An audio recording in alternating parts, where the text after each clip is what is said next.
Hello viewers, আসসালামু আলাইকুম। আরেকটি ভিডিওতে স্বাগত জানাচ্ছি। এই যে দেখুন আমার বাগানের মালবেরি গাছ। এই ফার্স্ট আমি মালবেরি গাছ থেকে কিছু হারভেস্ট করতে পারছি। ফলগুলো পেকেছে, অন্য সময় পাকার আগে পাখিতে খেয়ে ফেলে। আলহামদুলিল্লাহ ফার্স্ট। এর আগে আমি একটা দুইটা করে হয়তো হারভেস্ট করতে পেরেছি, কিন্তু সেই রকমভাবে ভালো করে হারভেস্ট করা হয়নি। আজকে আশা করি কয়েকটা ফল হারভেস্ট করতে পারবো।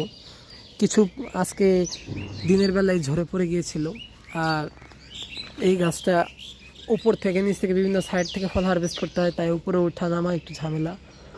ভিডিওতে ঝাঁকুনি হতে পারে, আপনারা একটু অ্যাডজাস্ট করে নেবেন। এই যে দেখুন ফলগুলো বেশ কালো করেই পেকেছে।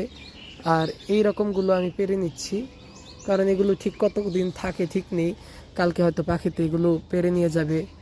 আর সবচেয়ে বড় কথা, পাখিই খায় এই ফল আমার ছাদে, আমি নিজে আর খাইতে পারি না।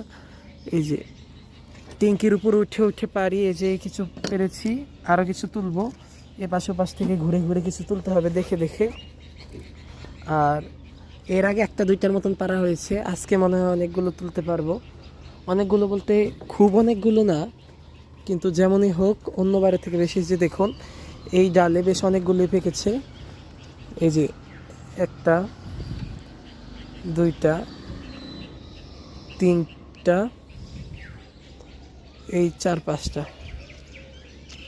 এই যে দেখুন ফলগুলো সাইজ কিন্তু খুব আহামরি বড় না, কারণ আমি দেখেছি অনলাইনে আরও বড় বড় ভ্যারাইটি থাকে বিভিন্ন দেশেও। তুর্কি, এই জিনিসটা আমি খুব শুনেছি।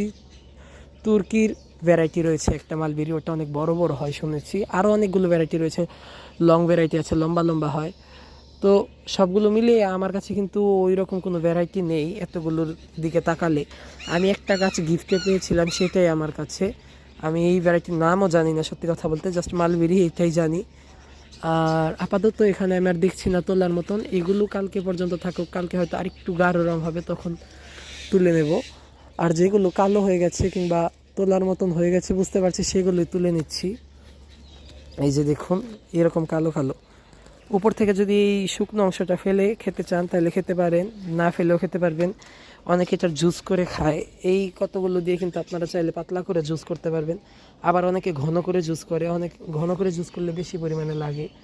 মালবেরি ইদানিং অনলাইনে বিক্রি হয়, অনেক পেজ থেকে সেল করে অনেক বাগানিরা নিজেদের বাগানে মালবেরি ফল উৎপাদন করে। অনেকে কেনে, বেশ দামে বিক্রি হয়, অনেক দামে। সেগুলো অবশ্য আরেকটু বড়, তবে এইরকম সাইজের মালবেরিও কিন্তু ওইগুলোর সমানই টেস্টের দিক দিয়ে পার্থক্য কিন্তু খুবই কম।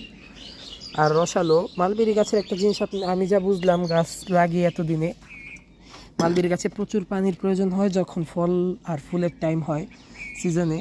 প্রুনিংয়ের পরে প্রচুর পানি দিতে হবে, নয়তো কিন্তু মালবেরি